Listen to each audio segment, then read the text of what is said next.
What's up everybody, we're back with another video, and today I wanted to talk to you about something I mentioned in yesterday's video, and that was I've been very busy over the last week or so, and the content that I've come out with has been very irregular and few, and so I kind of want to just explain what happened last weekend that actually led up to this whole last week being so busy. But first, let's quickly just take a look at what I've done. I just finished doing a water change and fed the 200 litre tank. Very nice, very clean. So just a quick update, the Arowana is no longer getting picked on by the Oscar. So as you can see, his tail is all healed up and he is doing completely fine. He is now swimming across the tank. He's not staying to one side. I think he's kind of assimilated into this community.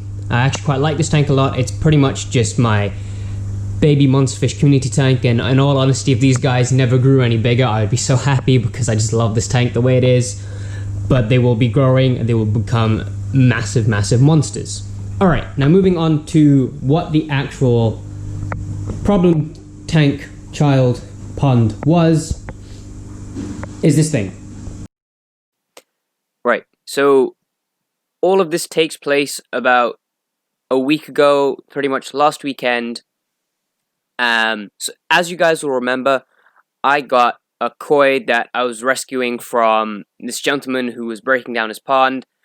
So I went ahead and picked them up, as well as 2 tench. I brought them back into the pool pond, acclimated them, and literally the next day the koi spawned. I'll leave a link to both of those videos down in the description below.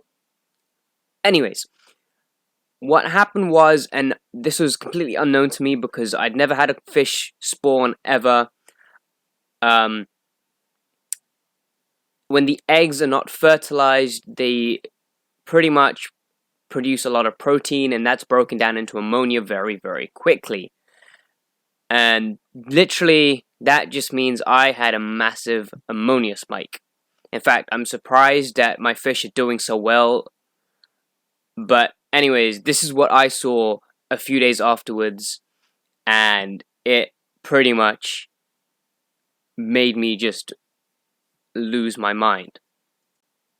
So in this footage, I've literally just come into the garage to just check on my fish, and I see my Arowana at the top of the pool pond, and he looks so lame. I really don't know what else to say. He was just lethargic, and something really seemed off about him. He was swimming into the sides, and things did not look right at all.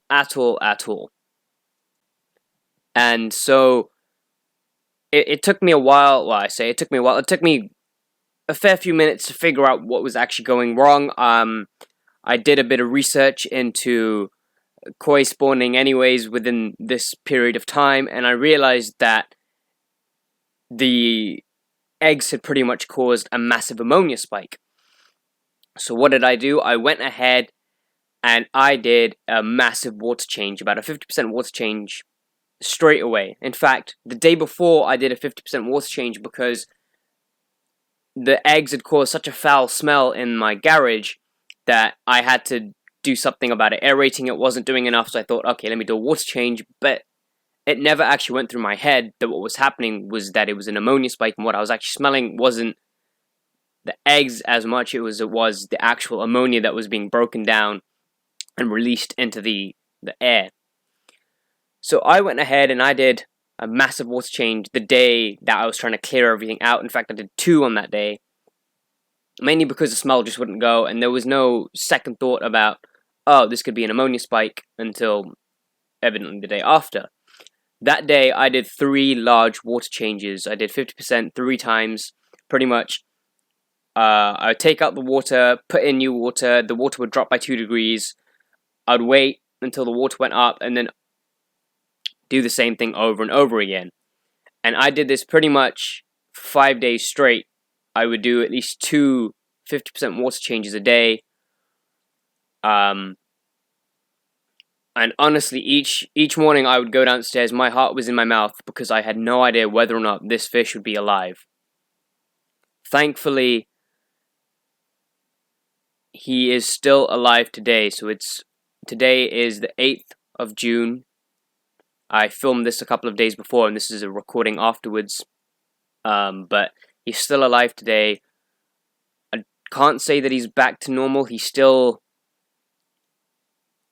I don't know what the right word is. It's not that he's unresponsive by any means. I mean, he still swims about the tank, but he's not eating. He's still coming to the surface every now and then to kind of gulp air, but not as much as he was doing before. And yeah, he's not eating. That is the big worry. Until he starts eating again, I won't say I'm going to be clear of this, even if he has survived since then. I mean, the rest of my fish are doing completely fine. They're all eating. None of them have exhibited any sort of issues. And in fact, I didn't feed the tank for 3 days after I figured out what the issue was. Because I pretty much just wanted to drop my ammonia to 0 and then wait a few days just to make sure everything was stable, and then I would go ahead and start feeding the tank again.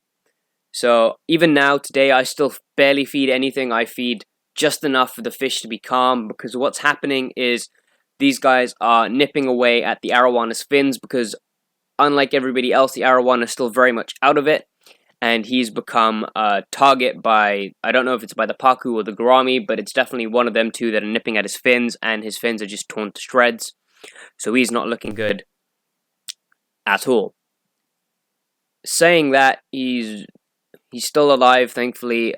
He's not exhibiting any advanced signs of ammonia burns or anything like that. He's not got red gills. The only thing that was worrying was the fact that he was lethargic, and the fact that he was going to the surface and breathing air, which has now started to reduce. He's starting to get more energy back. He's starting to swim about the pond a bit more. Usually, whenever I approach, all the fish tend to scatter to the other side because they don't like, obviously, someone big and tall coming towards them. They think it's like a bird or a predator or something.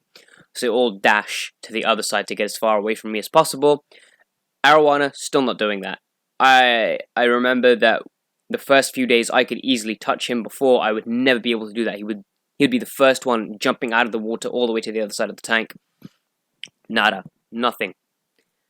So even now, no sort of big changes like that. He's still very lazy, I guess. But yeah, I'm pretty much doing every other day now. I'm doing a 50% water change just to make sure that there are no sort of spikes. The water is as clean and pristine as possible to help this guy recover. I don't really know what else I can do to treat ammonia burns other than to use ammonia burns. It's like ammonia poisoning, but I've checked online, and it's pretty much you just have to do water changes until the fish gets better. They usually say that the lethargy kind of dissipates over 3 to 7 days, and it's been about 7-8 days now, and it's slowly starting to go away, but the signs are like it's still very clear that he's not okay. So only thing I can do is pretty much grit my teeth and see what happens. But yeah, this is why I've been so busy, was because I've been so stressed out about him, and I've literally been these water changes. It takes a fair few while, because at the same time I'm working as well. So I'm like doing my work. I'm trying to get the water change done, so I don't want to put it on too fast, and so I'm checking back and forth. And that's the reason why videos have been slow. And I also didn't want to like upload this on the weekend it happened, because I didn't really know what was going to happen, and I didn't want to say, oh look, he's still alive, he's being fine, and then he dies like 2 days later. And to be honest, I'm not out of the woods at all. This could still happen. He could still pass away. There is no guarantee that he is 100% fine until he starts eating again and he's got his energy back. So I'm still kind of jinxing it, unfortunately, but it's been about a week now, and so I'm more comfortable and I'm less stressed out, and so I'd rather give a more concise update. But we will pretty much do a proper update once all of this is passed, and he's definitely doing better. But I just wanted to let you guys know why I've been so busy, why the videos have been, like I said, delayed in the last video, and I hope you guys are enjoying everything and staying safe. Like I said, I'll keep you guys updated. Still doing a lot of work in terms of fish tanks and trying to get the new fish tank in. We're getting the stand built and everything. It's all ready. Our family friend who built it for us is going to bring it over in the next few days, so then we can move that over, the 200-liter tank, and then we can get the bigger tank that we want, and then move these guys out of the pool pond. So a lot of stuff we're just trying to plan, and obviously with this coronavirus stuff, it is a bit difficult going out and trying to get everything, as well as, we need 4 people to lift this big tank when it arrives. We're trying to work around that as well, so loads of just things I need to think about. But yeah, anyways, I hope you guys enjoyed today's video. It's just a quick update, and I hope you guys, well, I say quick update, it's fairly long, and I hope you guys just enjoyed watching the fish swim about. I like doing these pond updates because, you don't really get to see them from the side on very often, and so it's just nice to go ahead and dip yourself in. So, take care, keep safe, peace out. I'll see you guys in the next one.